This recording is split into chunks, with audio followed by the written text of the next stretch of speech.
Assalamualaikum warahmatullahi wabarakatuh. Perkenalkan, nama saya Taufik Hidayat, mahasiswa PJJ Sistem Informasi di Universitas Siber Asia. Kali ini saya akan menjelaskan mengenai materi dari organisasi dan arsitektur komputer, yaitu utamanya di pertemuan 1 dan 2. Yang pertama yaitu tentang organisasi dan arsitektur komputer di pertemuan 1 yang membahas berkaitan dengan komputer. Oke, yang pertama, pengertian komputer itu dari materi yang sudah saya baca sebelumnya, yaitu komputer merupakan perangkat elektronik yang ada kemampuan untuk melaksanakan tugas dan menyelesaikan pekerjaan dari inputan-inputan yang telah dimasukkan oleh penggunanya, di mana pengguna sebagai brainware itu melakukan input melalui media seperti keyboard, mouse, dan sejenisnya, sehingga nanti akan dilakukan perhitungan oleh komputer dan memberikan hasil sesuai dengan yang diinginkan oleh penggunanya. Baik, selanjutnya yaitu terkait dengan unit fungsional dasar pada komputer. Pada dasarnya, komputer itu terdiri dari 5 bagian utama yang punya unit-unit sendiri. Yang pertama yaitu ada masukan, keluaran. Nah, ini erat kaitannya dengan masukan dari pengguna dan hasil yang diinginkan oleh pengguna. Terus terdapat yaitu fungsi untuk penyimpanan yang ada dilakukan itu dalam memori. Kemudian ada aritmetika dan logika. Nah, di sini gunanya itu untuk memproses perhitungan dan logika dari inputan IO, input output itu. Kemudian yang kelima terakhir yaitu adalah kontrol, di mana ini berhubungan erat dari sistem operasi dengan hardware yang ada. Ini ada di kontrol. Kemudian terkait dengan arsitektur dan organisasi komputer. Arsitektur komputer sendiri yaitu suatu konsep atau gambaran mengenai suatu perencanaan dan struktur dalam pengoperasian dasar dalam sebuah sistem komputer. Nah, contoh dari arsitektur komputer itu yaitu adalah ada set instruksi, terus ada aritmetika yang digunakan dalam membangun sebuah program, kemudian ada mekanisme input dan output yang bisa dipakai dalam sebuah program atau aplikasi.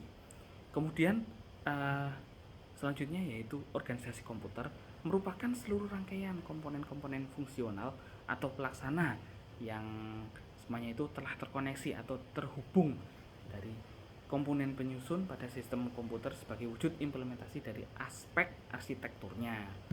Nah, ini erat kaitannya dengan teknologi yang ada pada hardware, kemudian perangkat antarmuka, kemudian teknologi memori dan sinyal-sinyal kontrol. Kemudian pada komputer itu ada strukturnya, di mana dari sebuah komputer itu ada peripheral atau perangkat-perangkat dan communication lines atau jalur untuk komunikasi. Nah, dalam komputer itu sendiri ada itu tadi ya, seperti yang dijelaskan 5 itu depan, itu ada CPU, terus ada sistem interkoneksi, ada input output, dan ada memori utama. Nah, CPU sendiri itu fungsinya untuk mengontrol operasi komputer dan merupakan pusat pengolahan fungsi-fungsi komputer. Kemudian memori utama itu untuk penyimpanan data, dan nanti selain memori utama ada memori sekunder yaitu hard disk.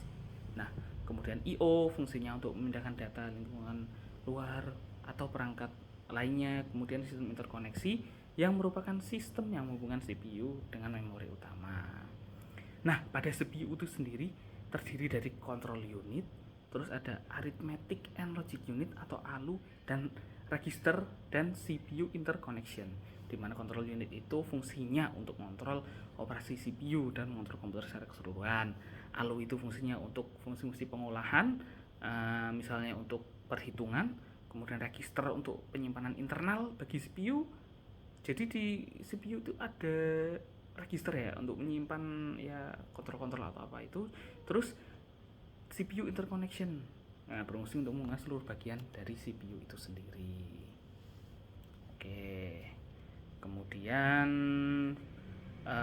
fungsi dasar sistem komputer itu ada fungsi pengolahan data, fungsi penyimpanan data, fungsi pemindahan data, dan fungsi operasi kontrol.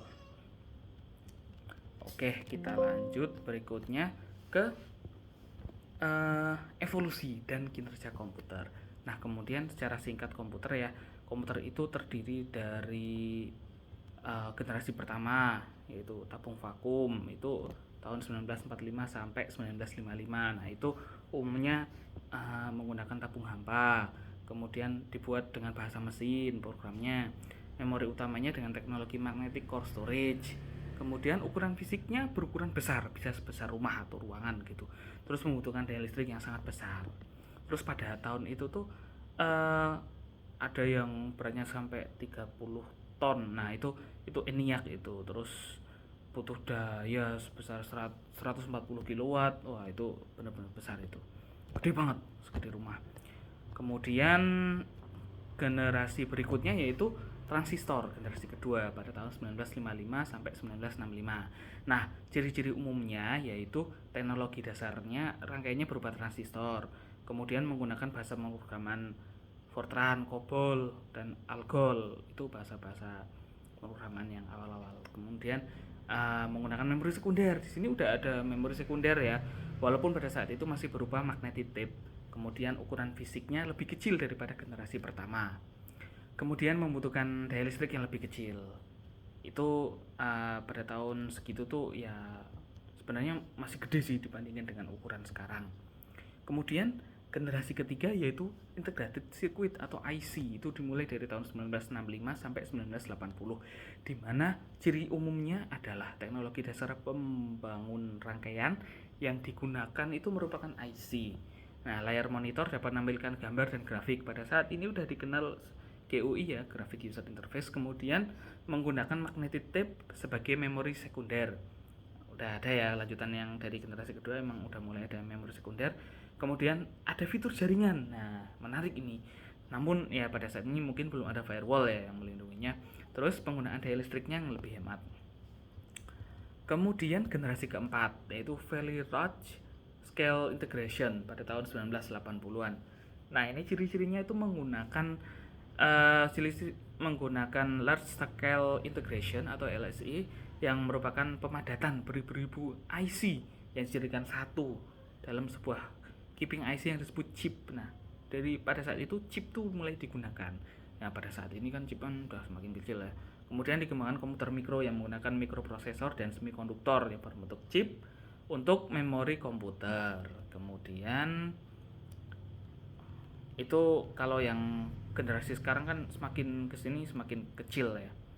Nah, pada saat ini kita Pentium itu pada prosesor Pentium merupakan generasi yang pada akhirnya tuh mendukung dari 16 bit kemudian 32 bit sampai pada sekarang itu Pentiumnya itu mulai dikenal di tahun 93, kemudian di 95 ada Pentium Pro, Pentium 2 di tahun 97, terus Pentium 3 itu yang mulai ada kemampuan untuk floating point untuk menangani grafis 3D, dan di Pentium 4 itu udah semakin canggih lah kemampuannya. Kemudian sekarang itu udah Core i9 sekarang, wah makin kenceng. Kalau dulu komputer gede banget, sekarang paling kecil segini, atau HP pun itu merupakan komputer. Oke, sekian penjelasan dari saya. Mohon maaf apabila ada yang kurang atau salah, dan terima kasih.